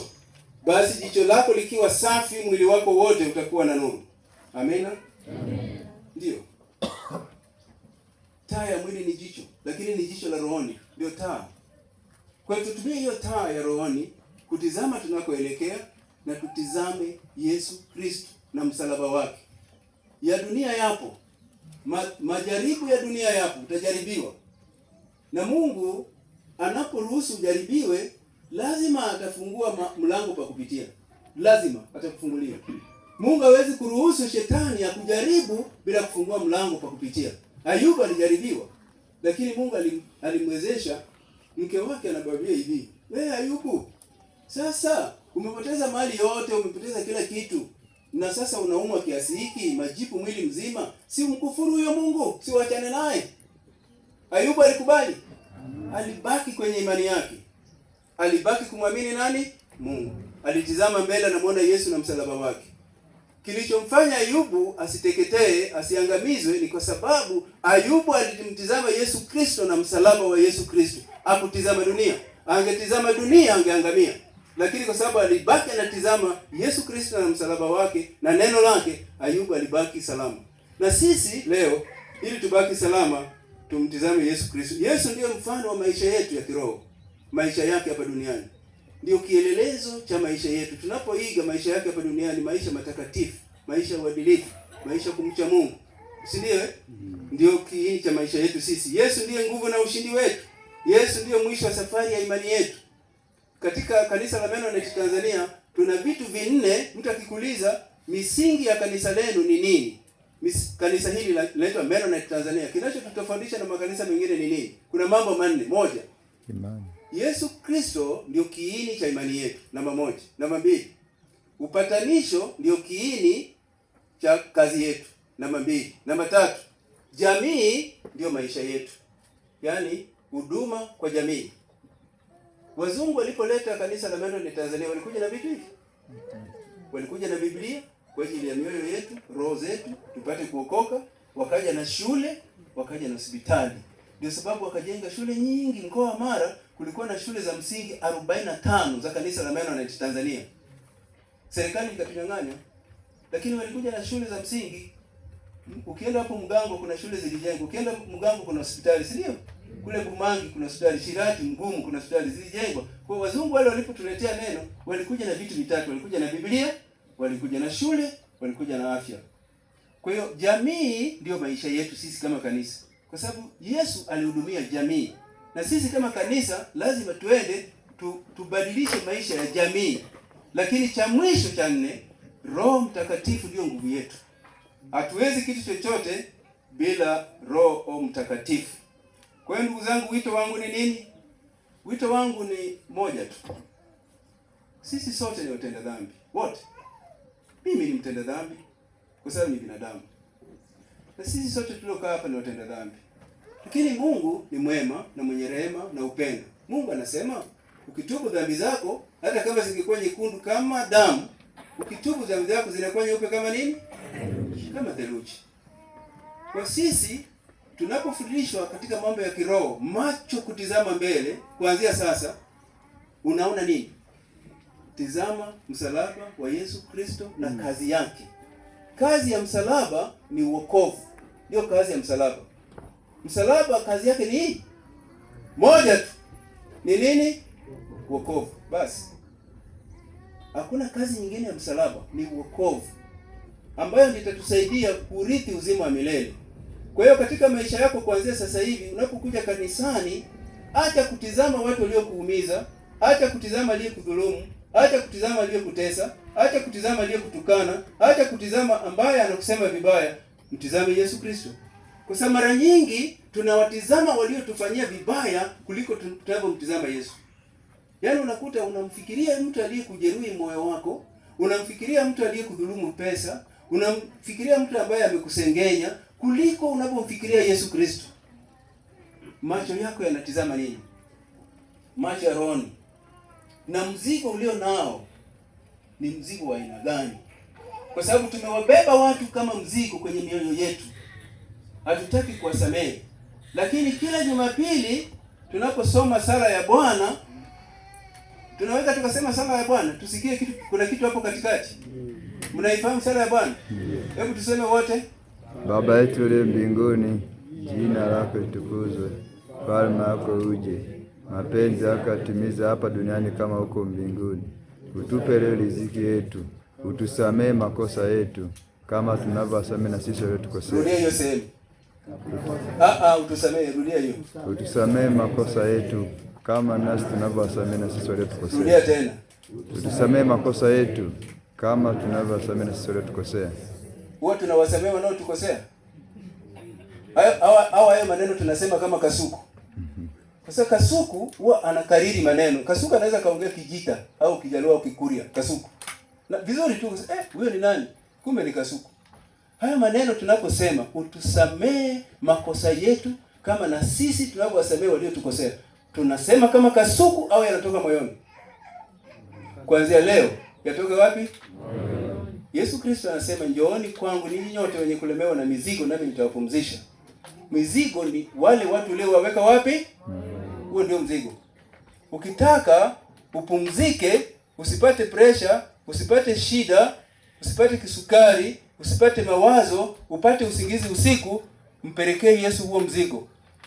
Vita vyetu si vya damu na nyama, vita vyetu ni juu ya yule adui, mfalme wa giza, adui shetani. Si ndio? Kwa hiyo waliotukosea, Biblia leo inatuambia tuwafanyie nini? Tuwasamee. Tuwasamee, tutue huo mzigo. Mungu atubariki sana. Na tuombe. Mungu wetu na Baba yetu, tunasema ni asante kwa neno lako ambalo limepita katikati mwetu.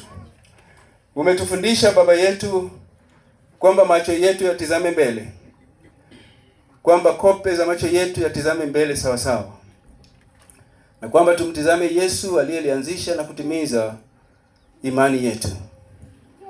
Umetukumbusha tulinde mioyo yetu kuliko yote tuyalindayo, maana ndiko zitokako chemichemi ya uzima. Mungu wangu na Baba yangu, nasema ni asante kwa neno lako, kwa sababu tunaamini kwamba kile ambacho mtu anakizingatia moyoni ndicho kinachoamua mwenendo wa maisha yake, na macho ya rohoni umetukumbusha kwamba yamtizame Yesu Kristo, kwa sababu sisi mara nyingi tunatizama mambo ya dunia. Tumechukua mambo ya dunia yakabeba maisha yetu kwa wingi, lakini tukasahau kwamba ulimleta mwana wako wa pekee Yesu Kristo aje kwa ajili ya dhambi zetu, na kwamba kila atakayemwamini ataurithi uzima wa milele. Tunaomba nguvu za Roho Mtakatifu endelee kunena nasi, kutukumbusha na kutufundisha yote, kwamba tunastahili kutizama Yesu Kristo na maisha yake na msalaba wake na thamani iliyotokana na damu yake kumwagika pale msalabani, damu ya thamani ambayo ina uwezo na mamlaka ya kusafisha dhambi zetu hata kama zingekuwa nyekundu kama damu, lakini Mungu wetu unaweza kuzisafisha kupitia damu ya Yesu Kristo na zikawa nyeupe kama theluji. Tunakuja mbele zako siku ya leo tukiomba Mungu wetu, tukikulilia Mungu wetu, tukiamini neno lako kwamba sisi watenda dhambi, wana wako uliotuumba kwa mfano wako, tunakuja mbele zako tukiomba Mungu turehemu, utusamehe pale ambapo tumekukosea, ama ni kwa mawazo, ama ni kwa maneno yanayotoka kwenye vinywa vyetu, ama ni kwa matendo yetu yaliyo kinyume na mapenzi yako. Mungu tusamehe.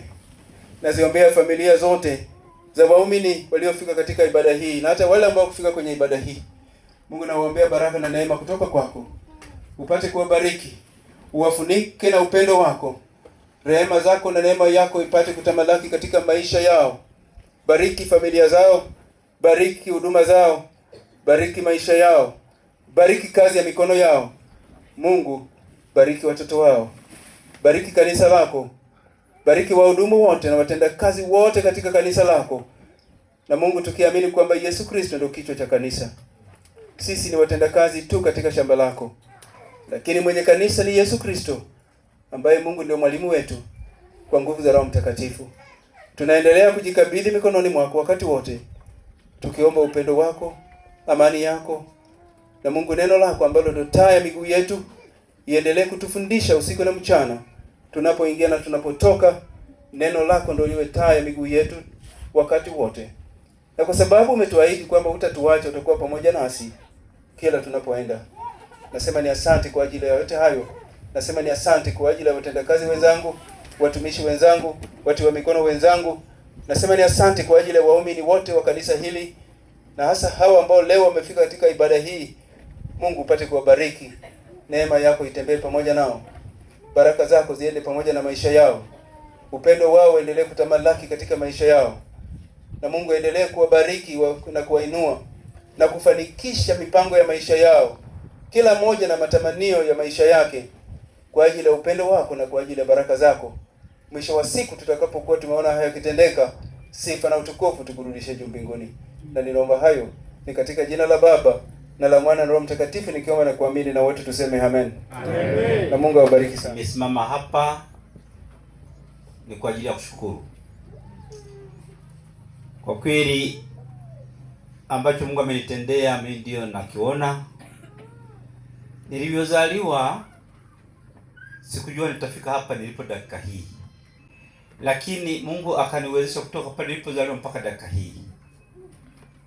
Nimepitia ngazi nyingi sana, nimepitia mabonde, milima, lakini kwa leo akasema wakutanishe watu wa Mungu ukazungumze nao. Mimi namshukuru ikiwa hai, na sasa namuomba tena uzima wangu aendelee kuushika. Miaka niliyokaa nayo katika huduma hii Mungu ndiyo ameniwezesha, na Mungu atubariki katika maisha yetu ambayo tunaanza upya, na mwenzangu ambaye amenisaidia. Nakumbuka neno la leo ambalo mchungaji askofu amesema kwamba wewe mama, wewe umemlinda huyu ni kijana. Nikamwambia mimi ni mzee. Akasema hapana. Nikamwambia miaka 80 na ikaribia. Akaona kwa nini unang'aa? Nikasema nang'aa kwa sababu nilimpenda Yesu. Sasa wenzangu ambao tumezaliwa nao, na sidhani kama wako kama mimi, wamebadilika sura, wamebadilika umbo, lakini mimi hata nilikuwa ni mwalimu wa shule ya msingi. Wanafunzi wangu wanapokuja wanasema, hivi wewe ulimeza nini?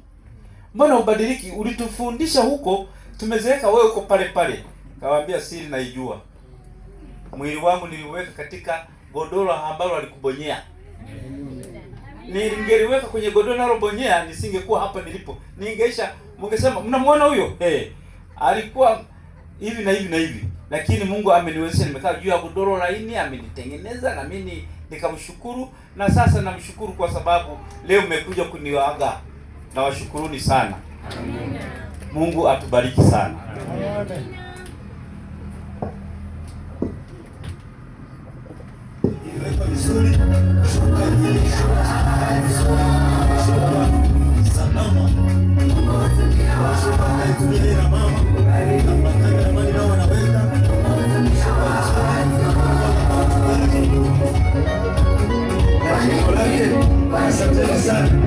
Asanteni sana. Asanteni sana.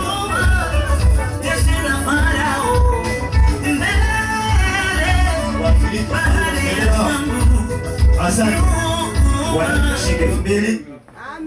Shilingi 2,000 kitambaa cha suruali na kitenge wa Kisii. Shilingi 2,000 wanaweka shilingi 4,000. 5,000, 8,000, Saragana 8,000, 9,000, 10,000. Asanteni sana. Amina. Amina. Muziki huko.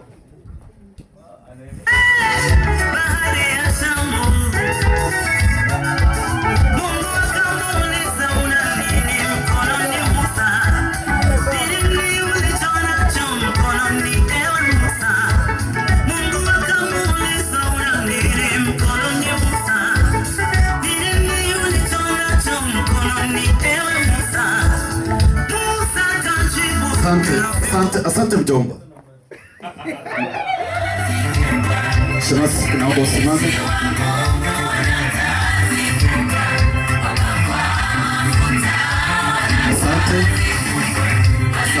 Asante. Bwana Yesu asifiwe. Basi naomba nimpe nafasi hii askofu. Atafanya mambo mawili. Jambo la kwanza, kwa niaba ya dayosisi na kwa kutambua utumishi wa shemasi, askofu atamkabidhi cheti kilichotolewa na ofisi ya askofu ya kutambua na kuthamini huduma yake tangu alipoanza kutumika ndani ya kanisa la Mennonite Tanzania kwa nafasi ya ushemasi. Naomba nimkabidhi askofu cheti hiki ili kusudi aweze kumkabidhi shemasi.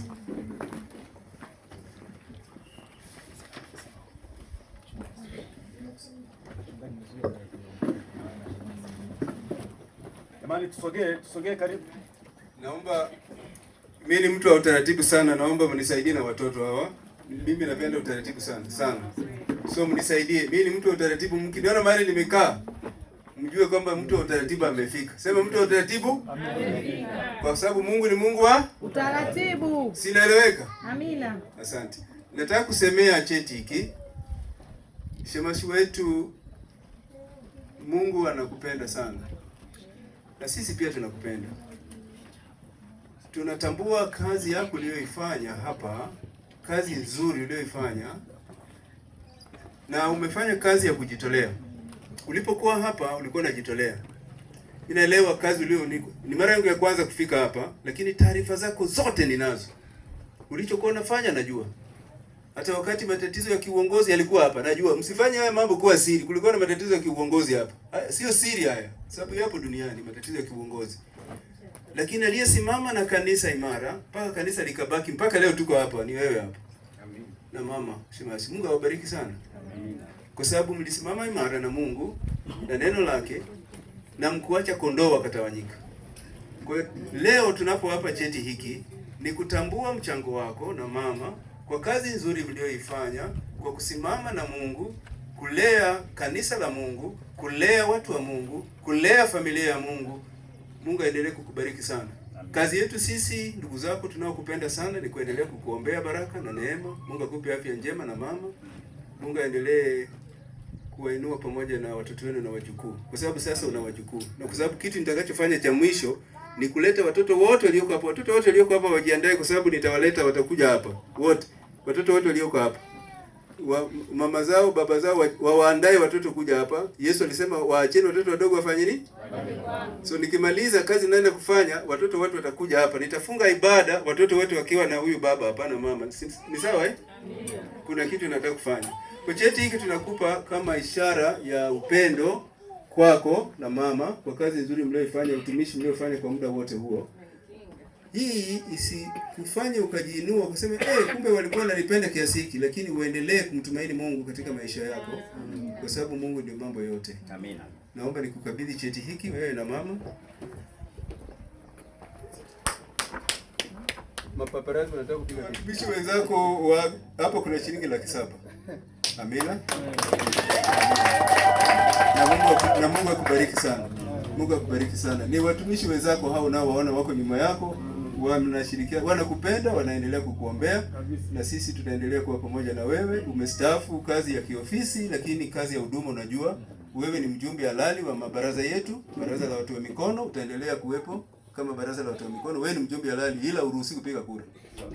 Kura yako nitasema hapana, hiyo kura hapana, toa. Lakini kwenye vikao vyetu wewe ni mjumbe halali na nitaendelea kukutumia mimi ni kwa karama ulio nayo kwa kazi yoyote ya kiutumishi ambayo sio ya kiutendaji. Nikitaka kukutumia kwa kazi yoyote ya kiroho nitakutumia. Na ninaomba unikubalie tu nitakapokuwa nakutumia. Nakubalia. Amina baba. Mungu akubariki sana. Basi ni washukuruni sana ndugu zangu, watumishi wenzangu, ni washukuru watumishi wenzangu kwa umoja tunaoonyesha. Kila tunapohaga watumishi wenzetu tunanyosha mkono wetu na kuwabariki. Ni jambo jema. Tuendelee na umoja huu, tuendelee na hiki kitu kizuri ambacho mmekianzisha. Ni na thawabu kubwa mbele za Mungu. Inagusa moyo wa Mungu tunapowakumbuka wapendwa hawa. Amen. Ni sawa eh? Kwa sababu wote hawa ni wastaafu watarajiwa. Si ndio? Sasa fikiria na wewe utakapokuwa na staafu. Si ungependa upate na wewe bahasha.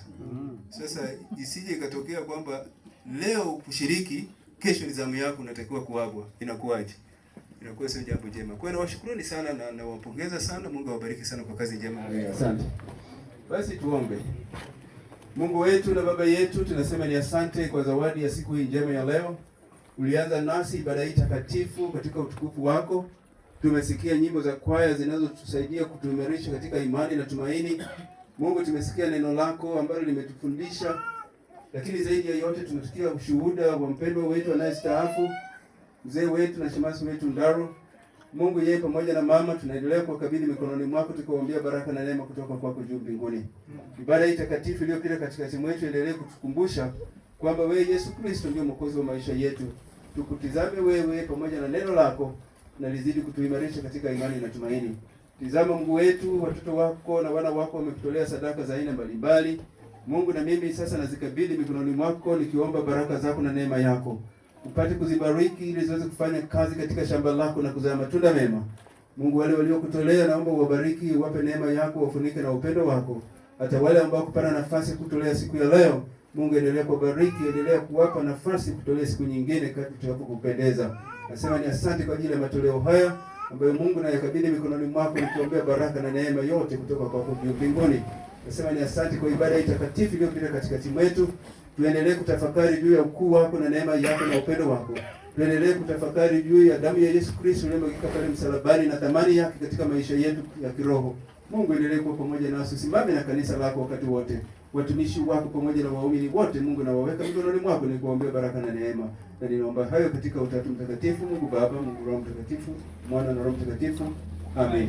Neema ya Bwana wetu Yesu Kristo na upendo wa Mungu Baba na ushirika wa Roho Mtakatifu ukae nasi sote sasa na hata milele. Amen. Tupate baraka za mwisho. Basi Mungu wa amani aliyemleta tena kutoka kwa wafu mchungaji mkuu wa kondoo kwa damu ya agano la milele, yeye Bwana wetu Yesu wafanye ninyi kwa kamilifu katika kila tendo jema, mpate kuyafanya mapenzi yake, naye akifanya ndani yenu lipendezalo mbele zake kwa Yesu Kristo, tukufu naye yeye milele na milele. Na sasa nawaweka katika mikono ya Mungu, na kwa neno na neema yake ambayo anaweza kuwajenga na kuwapa urithi pamoja na wote waliotakaswa. Mungu aliyebariki kuingia kwetu abariki na kutoka kwetu. Tukutane katika vipindi vya maombi na maombezi na katika ibada siku ya Jumapili. Na ninaomba hayo ni katika jina la Bwana wetu Yesu Kristo nikiomba na kuamini. Amen. Mungu aliyebariki kuingia kwetu abariki kutoka kwetu. Amen. Sasa ninaomba niwape watoto